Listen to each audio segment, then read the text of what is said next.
ഒരു നടൻ തൻ്റെ മുഖം മനഃപൂർവ്വം മുറിച്ച് സിനിമയിൽ അഭിനയിച്ചു, സിനിമയുടെ ഒറിജിനാലിറ്റിക്ക് വേണ്ടിയിട്ട്. ഞാൻ ചുമ്മാ പറയല്ല. ഒരുപക്ഷെ ഒട്ടുമിക്ക ആളുകളെങ്കിലും കണ്ടിട്ടുണ്ടാകുന്ന ഫ്യൂറി എന്ന് പറയുന്ന സിനിമയിലെ ഷൈല ബഫിൻ്റെ കാര്യമാണ് ഞാൻ ഈ പറഞ്ഞത്. ഇതുമാത്രമല്ല, ഇതിനെക്കാട്ടിയും കുറച്ച് അക്രമങ്ങൾ പുള്ളിക്കാരൻ ആ സെറ്റിൽ കാണിച്ചിട്ടുണ്ട്. ഒരു കാര്യം ഞാൻ ഉറപ്പ് തരാം, ഇങ്ങനെയൊക്കെ കാണിച്ചു കൂട്ടുമ്പോൾ നമുക്ക് തോന്നിപ്പോവും ഇവന് സിനിമയോട് ഇത്രയും ഭ്രാന്തമായിട്ടുള്ള ഇഷ്ടമാണോ എന്ന്. നമുക്ക് കേട്ടു നോക്കാം. ഫ്യൂറി എന്ന സിനിമയുടെ സെറ്റിൽ വെച്ചിട്ടാണ് ഷൈല ബഫ് ഇതെല്ലാം കാണിച്ചു കൂട്ടിയത്. ഈ സിനിമ എന്ന് പറയുമ്പോഴത്തേക്കും രണ്ടാം ലോക മഹായുദ്ധത്തിലുണ്ടായിരുന്ന ഒരു ടാങ്കിൻ്റെ ഓപ്പറേറ്റേഴ്സിനെ ബേസ് ചെയ്തിട്ടുള്ള സിനിമയാണ്. ഈ ടാങ്ക് ഓപ്പറേറ്റേഴ്സായിട്ട് അഭിനയിക്കുന്നതെന്നൊക്കെ പറയുമ്പോൾ ഹോളിവുഡിലെ മുൻനിര നടന്മാരിൽ രണ്ടുപേരായിട്ടുള്ള ബ്രാഡ് പിറ്റ്, ജോൺ ബേൺതാൽ ഇവരൊക്കെയാണുള്ളത്. ഇവരുടെ രണ്ടുപേരുടെയും പ്രത്യേകത എന്തെന്നറിയോ? തങ്ങളുടെ സിനിമകളിലെ റോളുകൾ പെർഫെക്റ്റ് ആക്കാൻ വേണ്ടി ഏതറ്റം വരെയും പോകുന്ന രണ്ട് നടന്മാരാണ് ബ്രാഡ് പിറ്റും ജോൺ ബേൺതാലും. ഇതിന് പുറമെ ഈ സിനിമ സംവിധാനം ചെയ്യുന്ന ഡേവിഡ് അയർ, ഈ പുള്ളിക്കാരൻ മിലിറ്ററിയിൽ വർക്ക് ചെയ്തിട്ടുള്ള ആളാണ്. പിന്നെ അത് മാത്രമല്ല, പുള്ളിക്കാരൻ്റെ ഫാമിലി മെമ്പേഴ്സ് മിലിറ്ററിയിൽ ഉണ്ടായിരുന്ന ആളാണ്. അതുകൊണ്ട് തന്നെ രണ്ടാം ലോക മഹായുദ്ധത്തിനെ കുറിച്ചുള്ള ഒരുപാട് കഥകൾ കേട്ട് വളർന്നതുകൊണ്ട് താൻ കേട്ട കാര്യങ്ങളും കൂടെ സിനിമയിൽ ഇൻഫ്ലുവൻസ് ചെയ്യണമെന്ന് ഈ ഒരു ഡയറക്ടർക്കുണ്ടായിരുന്നു.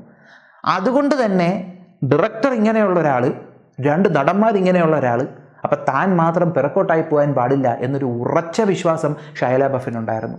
അതുകൊണ്ട് പുള്ളിക്കാരൻ എന്ത് ചെയ്തെന്നറിയൂ? രണ്ടാം ലോക മഹായുദ്ധ സമയത്ത് ഫ്രണ്ട് ലൈനിൽ ഒരു സോൾജിയർ എങ്ങനെയായിരുന്നു അതുപോലെ പെരുമാറി തുടങ്ങി. സമയത്തും കാലത്തൊന്നും ആ പാവങ്ങൾക്ക് കുളിക്കാനൊന്നും പറ്റിയിരുന്നില്ല. അതുകൊണ്ട് തന്നെ ഷൈല ബഫ് മനഃപൂർവ്വം കുളിക്കാതെ നടക്കും.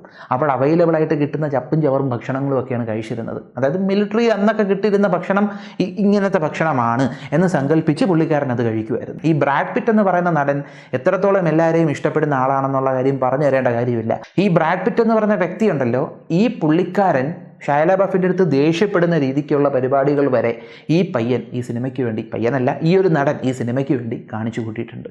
അത് ഇയാൾ പറയുന്നത് അയാളുടെ ഡെഡിക്കേഷൻ ആയിട്ടാണ്. ഏകദേശം ഡെഡിക്കേഷൻ മാത്രമല്ലായിരുന്നു, പുള്ളിക്കൊരു കോമ്പറ്റിറ്റീവ് ഫിയറും കൂടെ ഉണ്ടായിരുന്നു. വലിയ സംഭവങ്ങളുടെ കൂടെയാണല്ലോ വർക്ക് ചെയ്യുന്നത്. എന്നാൽ ഇത് മാത്രമല്ല, ഈ സിനിമയിലെ പെർഫോമൻസിന് ആക്കം കൂട്ടാനായിട്ട് ഷൈല ബഫ് സിനിമയ്ക്ക് മുമ്പായിട്ട് തൻ്റെ പല്ല് പറിച്ചെടുക്കുക വരെ ചെയ്തു. അതായത് ഒരു പല്ല് റിമൂവ് ചെയ്തു. അപ്പോൾ നിങ്ങൾ വിചാരിക്കും ഇതുവരെ ആയിരിക്കും ഈ പുള്ളിക്കാരൻ കാണിച്ചിട്ടുള്ള അക്രമമെന്ന്. അല്ല, ഇതിൻ്റെ അപ്പുറം ഒരു പരിപാടി ചെയ്തിട്ടുണ്ട്. അതാണ് ഞാൻ ആദ്യം പറഞ്ഞത്. തൻ്റെ മുഖത്ത് സ്വയം മുറിവുകൾ ഉണ്ടാക്കുമായിരുന്നു. മേക്കപ്പ് ഇടായിരുന്നു പോരാ, തൻ്റെ മുഖത്ത് സ്വയം മുറിവുകൾ ഉണ്ടാക്കി. എന്നിട്ട് ഈ മുറിവ് ഉണങ്ങുന്ന സമയത്ത് ഓരോ ഷോട്ട് കഴിയുമ്പോഴും വീണ്ടും ആ മുറിവുണ്ടാക്കി അതിങ്ങനെ ഓപ്പൺ ആക്കിയിരിക്കും. ഒരുപക്ഷെ ഇത്രയും എഫേർട്ടൊക്കെ എടുത്തത് കൊണ്ട് തന്നെ ആയിരിക്കണം ഷൈല ബഫിൻ്റെ ആ റോള് എല്ലാവരും ചർച്ച ചെയ്ത ഒരു റോള് തന്നെയാണ്. അപ്പോൾ ഈ ഒരു വീഡിയോ നിങ്ങൾക്ക് ഇഷ്ടമായെന്ന് വിശ്വസിക്കുന്നു. നിങ്ങളുടെ അഭിപ്രായങ്ങളൊന്ന് കമൻറ്റ് ചെയ്തേക്കുക.